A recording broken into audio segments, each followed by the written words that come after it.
Ever wondered why people online seem so much angrier than in real life? You've seen it before, a Reddit post buried in downvotes, a never-ending YouTube comment war, a Twitter thread where 5 people are arguing past each other. But why? Why does the internet feel like a battleground? I mean, step outside onto the street and you'll likely see that the world isn't nearly as hostile. You might think this is just about algorithms and engagement stats, and in some ways it is.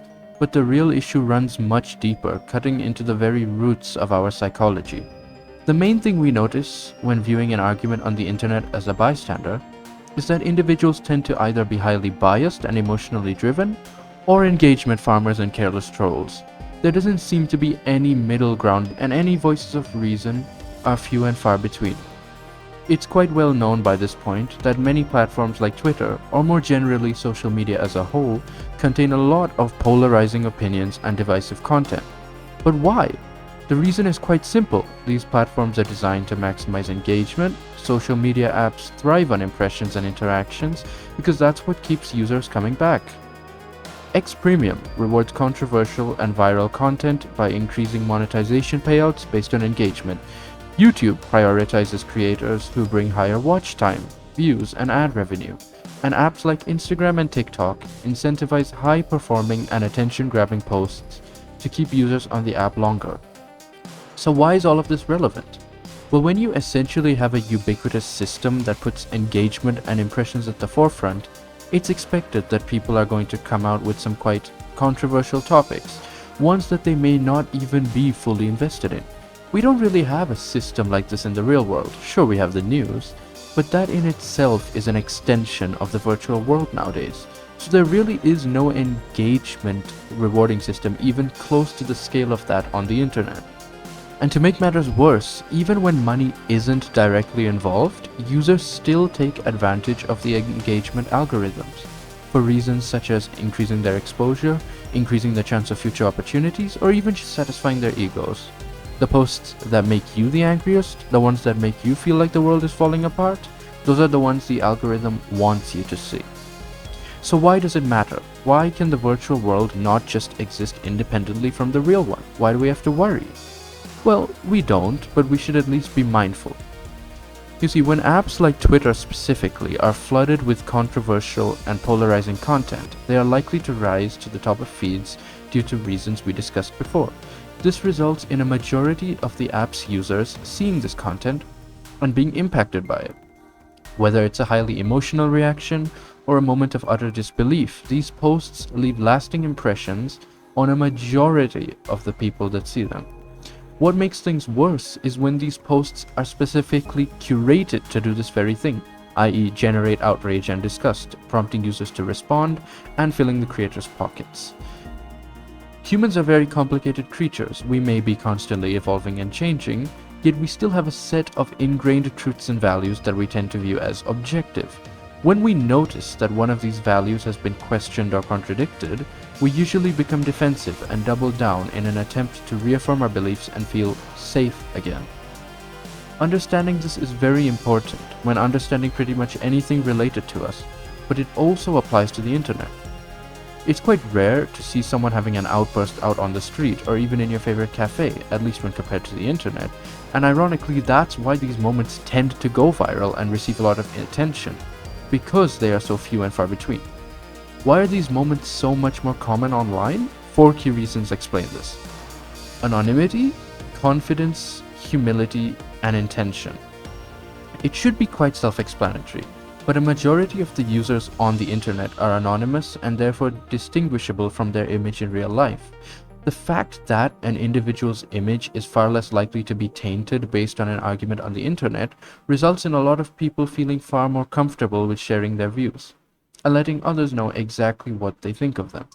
The reality that others are unable to judge us based on anything other than what we type gives us a heightened level of confidence and leads to reduced anxiety, self-consciousness, and therefore a more accurate representation of our inner thoughts and beliefs. When we interact with people in real life, we naturally gauge where we stand based on how they look, act, and carry themselves about. Whether we realize it or not, this usually keeps us in check.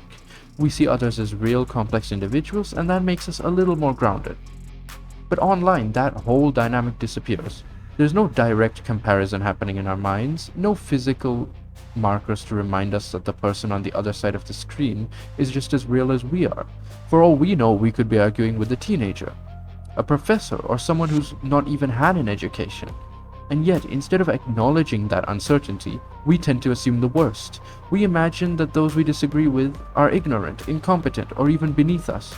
This lack of humility doesn't just fuel the arrogance, it makes it far easier to dehumanize the other side entirely. Psychologists may call this the disinhibition effect, but you don't need a theory to see it in action. Just scroll through any heated comment section and you'll notice how quickly people abandon the basic respect they'd probably show in person.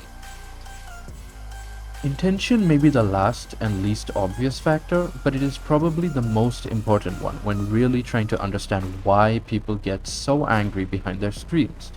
Intention refers to the actual reason why one is doing something. It's not just the outcome they aim to achieve, but the motive that fuels them as well. And most people may not agree on this, but the reality is that it's practically impossible to accurately know people's intentions at all times due to the volatility of human nature and the unpredictability of our minds. In a real setting, this issue is less pronounced, because just being able to see the facial expressions and gestures of someone can make a world of difference in misunderstandings and potential conflicts. It's not perfect, and problems still occur, but they are far less likely. It is in our nature to make assumptions, so we assume practically everything. But what we don't realize is that we don't just assume, we also jump to conclusions. It is extremely difficult to accurately discern someone's tone and intent when all we have to go off is what their fingers type on a device. So it is natural that humans do make assumptions when arguing things online with others. But the problem is that these assumptions become conclusive facts in our heads and lead to cycles of emotional reactions and absolutism. There is no proving someone wrong on the internet, only proving yourself right and affirming what you already thought. The controversial posts drive impressions and outrage. The emotional reactions to these posts further contribute to the chaos, and when we jump to conclusions, we don't just lead to seemingly never-ending arguments, but we also contribute to a culture of apathy, hatred, and misunderstanding. The internet might feel like just a virtual world, but its impact is very real.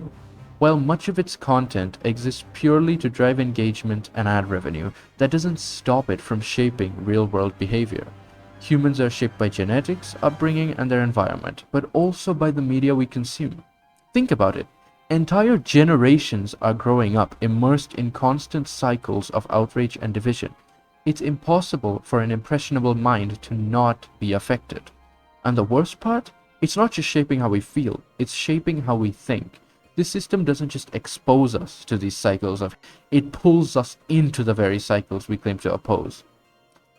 The internet might feel like a separate world, but its impact is real, and while we can't change the system overnight, we can change how we engage with it. So the next time you see an argument online, take a step back. Instead of reacting instantly, ask yourself, what's really happening here?